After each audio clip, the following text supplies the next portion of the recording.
2 Coríntios 4:8 diz: de todos os lados somos pressionados, mas não desanimados. Ficamos perplexos, mas não desesperados. Somos perseguidos, mas não abandonados. Somos abatidos, mas não destruídos. No versículo 15 ele continua dizendo: e tudo isso é para o bem de vocês, para que a graça que está alcançando um número cada vez maior de pessoas faça com que transbordem de ações de graças para a glória de Deus. Por isso não desanimamos. Embora exteriormente estejamos a nos desgastar, interiormente estamos sendo renovados dia após dia. Alguém pode dizer glória a Deus por isso? Pois os nossos sofrimentos leves e momentâneos estão produzindo para nós uma glória eterna que pesa mais do que todos eles. Por isso, fixamos os olhos naquilo que não se vê, porque aquilo que se vê é transitório, mas aquilo que não se vê é eterno. Primeira chave que eu quero compartilhar com vocês é que o que afunda o barco não é a quantidade de água que está ao redor dele, é a quantidade de água que a gente deixa entrar. Pega essa chave, irmão. O que afundou algumas famílias em 2020 não foi a crise global, foi a crise dentro de casa.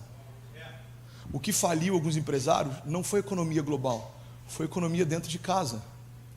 E o problema é que às vezes a gente está olhando para fora, esquecendo que as maiores tempestades estão acontecendo dentro. Irmão, nenhum barco afunda pela quantidade de água ao seu redor, porque todos eles navegam em meio ao oceano. Mas todo barco que afundou é porque em algum momento deixaram a água entrar. Você está comigo? Diga amém. Então, um conselho prático para você: se você está no meio de uma tempestade, não se preocupa com a força das ondas, mas gasta tempo se preocupando com a força do barco. Gasta tempo se preocupando com a força do barco. Sabe uma das coisas que eu mais vejo afetar famílias? É porque no meio de uma tempestade, quando a água começa a entrar, ao invés da gente gastar tempo colocando aquilo para fora, a gente gasta tempo querendo saber quem deixou entrar.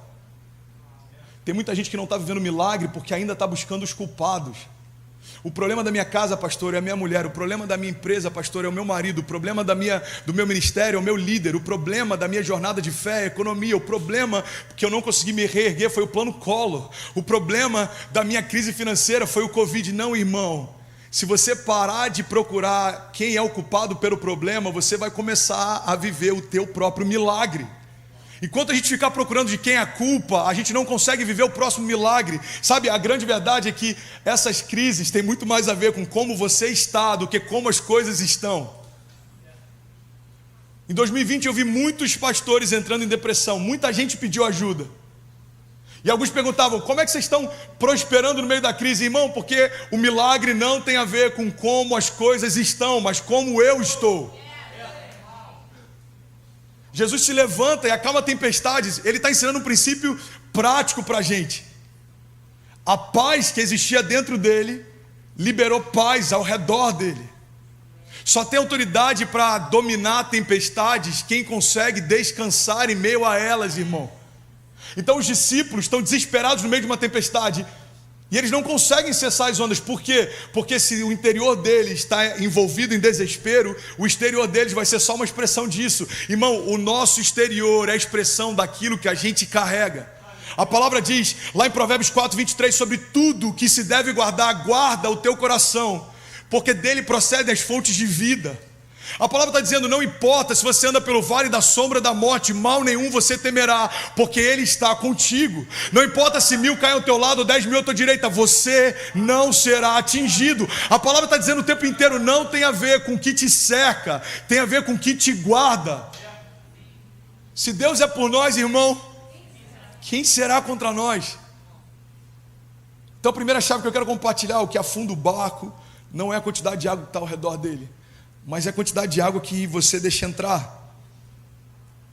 Segunda chave que eu quero compartilhar com você nessa manhã, se tem alguém recebendo, diga amém. Amém. É que isso aqui vai fazer sentido para muita gente, porque muita gente deixa de viver o milagre por não entender esse princípio.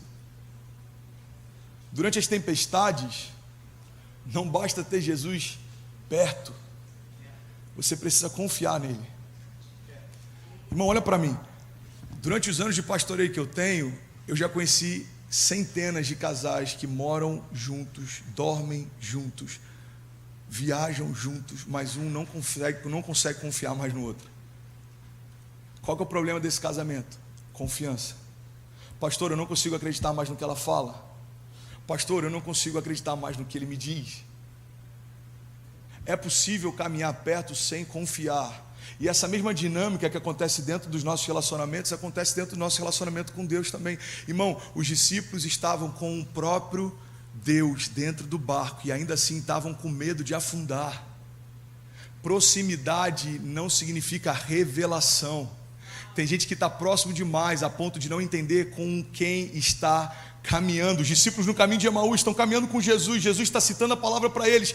Eles ainda não percebiam que o próprio verbo da vida estava do lado deles. Jesus vai até a sua cidade natal. A Bíblia diz que ele não pôde fazer ali muitos milagres. Irmão, o próprio Deus encarnado vai até a cidade onde nasceu, e as pessoas ali não recebem o poder que ele tem. Por quê? Porque ainda não tinham entendido quem ele era. Então tem muita gente que não consegue viver milagre mesmo caminhando perto de Jesus e ainda não entendeu por quê, irmão. Estar em uma igreja não é a garantia do seu próximo milagre.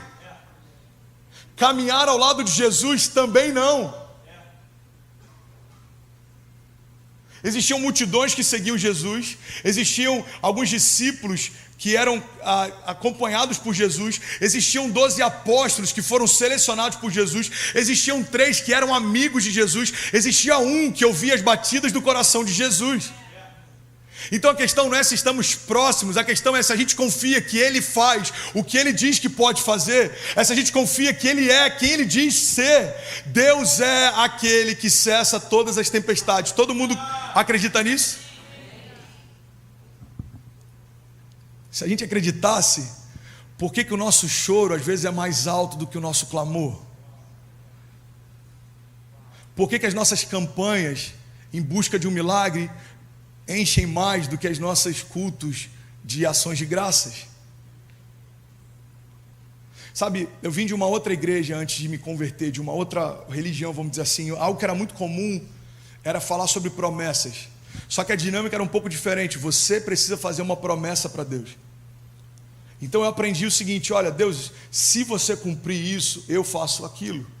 Se você curar essa pessoa, eu vou ficar tantas horas de joelho. Se você abrir essa porta, eu vou caminhar até tal lugar.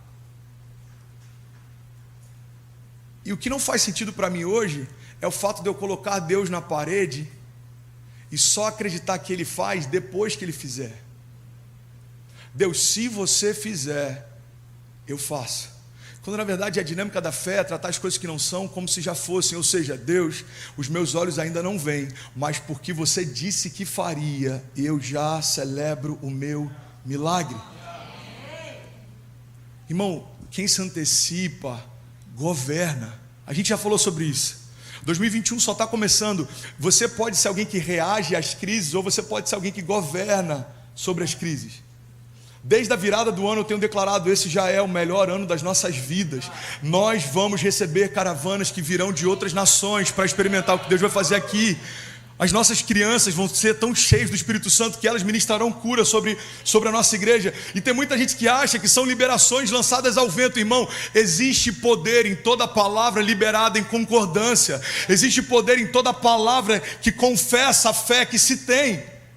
Há 3 semanas atrás a gente tinha famílias aqui de Indiana, famílias de Oklahoma, famílias de Massachusetts. Tem uma pessoa que vem para cá todo domingo de Boston. Ele já tem um mês inteiro os tickets comprados. Ele embarca sábado à noite, domingo de manhã está aqui.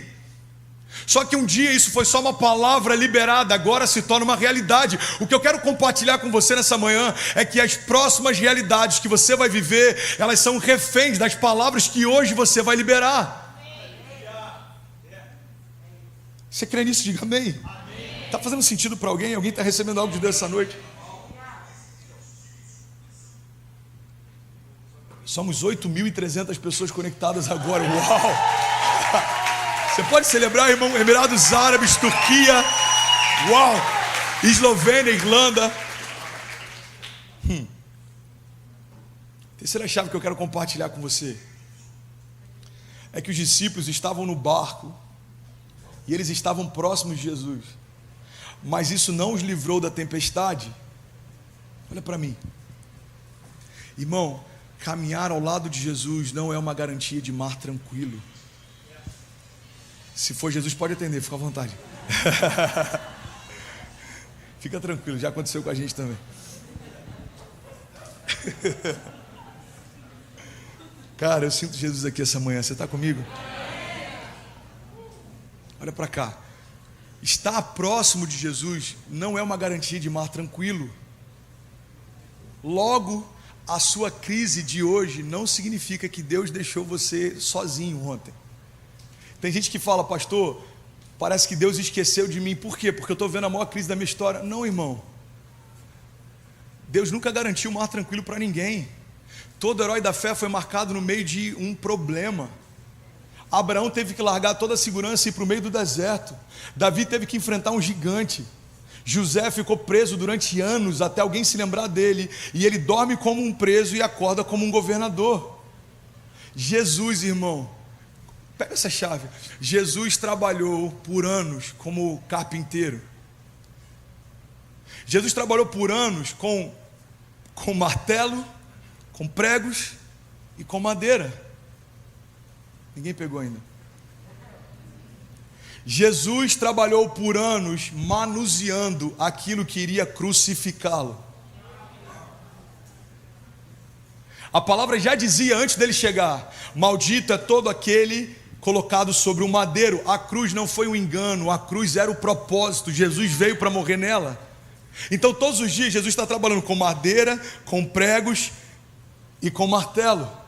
Ele sabia que aqueles elementos que faziam o dia a dia dele seriam os mesmos elementos que iam acabar com a história dele. E por que ele não ficava ansioso enquanto trabalhava? Porque ele sabia que a cruz não era o final da história. Às vezes a gente está angustiado achando que a nossa crise é o final da nossa história, quando na verdade o poder do Evangelho não se revela só quando um problema vem, mas é como a gente reage a partir desse problema. O Evangelho não tem a ver só com Cristo crucificado, mas tem a ver com Cristo ressurreto. Se Ele tivesse morrido naquela cruz e nada mais acontecesse, a nossa religião ou a nossa fé estaria no mesmo patamar de qualquer fé que fala sobre qualquer pensador que morreu e nunca mais voltou. O que diferencia as verdades de Jesus dos pensamentos de Buda? O que diferencia as verdades de Jesus dos pensamentos de Platão, ou de Confúcio, ou de Nietzsche, ou de quem você quiser, irmão, Freud? Qual que é a diferença? A diferença é que nenhum deles voltou para contar a história. Jesus, ele morre, mas ao terceiro dia ele ressuscitou. Alguém pode dizer glória a Deus?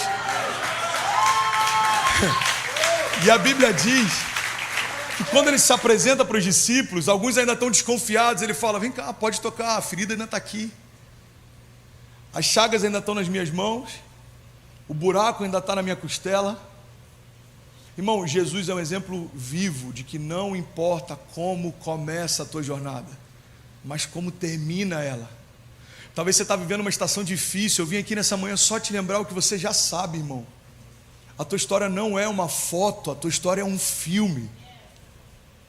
Você não é o teu momento, você não é a tua crise, você não é o teu tropeço, você não é a tua doença, você não é algo temporário, porque Deus já liberou sobre você palavras de vida eterna. É por isso que as tempestades não fazem sentido, quando a gente entende que Deus tem algo além da tempestade. Irmão, meu choro pode durar uma noite, mas a alegria vem pela manhã.